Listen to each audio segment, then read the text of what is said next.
I have to admit, throughout the Easter season, this is certainly one of the most powerful and beautiful of the Easter stories of Jesus appearing to his friends, to his disciples after the resurrection.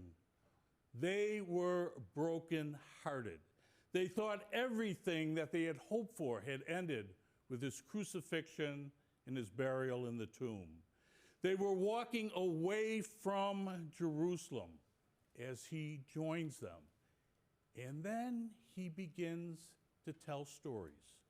He reminds them through stories of all the things that were said about him and what needed to take place.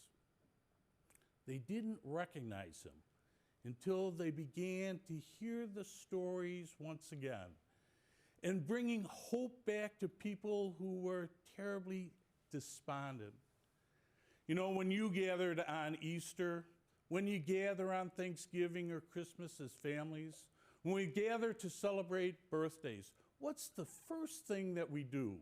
Not just when we gather, but throughout the entire meal to the very end of it.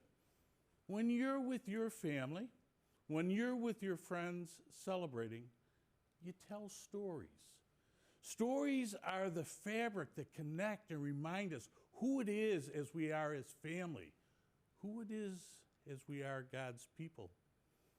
Every time we gather to celebrate Eucharist like we are today, we tell the stories of God, the stories of how God has loved us, his people, the stories of salvation.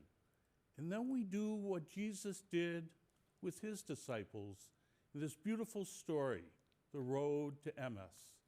And as he was with them, as they told the stories and they reminded one another who it is that they belong to, who it is that they are truly loved by, they recognize him in the breaking of the bread, in the sharing of the Eucharist.